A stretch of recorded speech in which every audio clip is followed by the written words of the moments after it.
Eve, and I will be your tour guide. Oh goodness, when I started working at Birdsong, we had 32 wholesale accounts in and around the Charlotte area, and now we're over 500.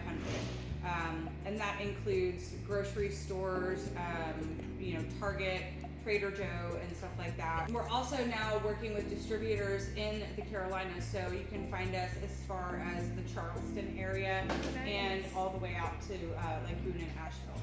I was likening it to someone when you put a goldfish in a pond, and the goldfish only grows as big as its container will allow it.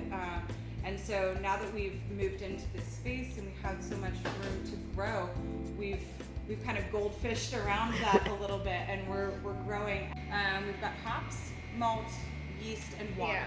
Yeah. And those are the 4 primary ingredients in making beer. Of course, with some of our beers that we have on tap, like jalapeno pale ale, the Mexicali, we are adding some adjunct ingredients in there. But when you have a place like Old Mecklenburg, for example, and they adhere to the German beer purity law, that basically states that those 4 ingredients and those ingredients only can be used in the beer making process. So we do have some beers that are true to form. Our Lazy Bird Brown, our Higher Ground IPA, and the Rewind Lager, for example, are all beers that are using those 4 primary ingredients. But using those 4 ingredients that I mentioned, the malt, water, hops, and yeast, and the varieties of 3 of those ingredients, water, of course, doesn't have a lot of variety. I think about it when I was in school, your teacher gave you like 3 or 4 numbers and said, how many combinations can you come up with using those 4 numbers? And that's kind of what I look at the brewing process like. With all of those different varieties, how are you puzzle piecing all of those together to get the product that you're drinking?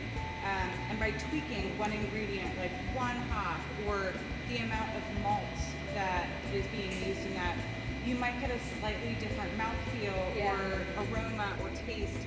So it does take a lot of trial and error in some cases, but it also takes a knack for knowing the ingredients and knowing the qualities of those ingredients that really put it all together. Right. A lot of the beers that we currently have on tap in larger batches started off as a 10-gallon small batch, and people loved it so much we decided to keep doing it. Wow. We tried to use all natural and as local as possible in the beers. But it is something that we really do take pride in from the very start to the very end. We do take a lot of pride in what we're putting in there, and the ingredients matter.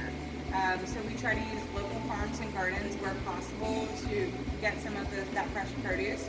It's really great to have these partnerships with local businesses and to take pride in that, to give back to the local economy too.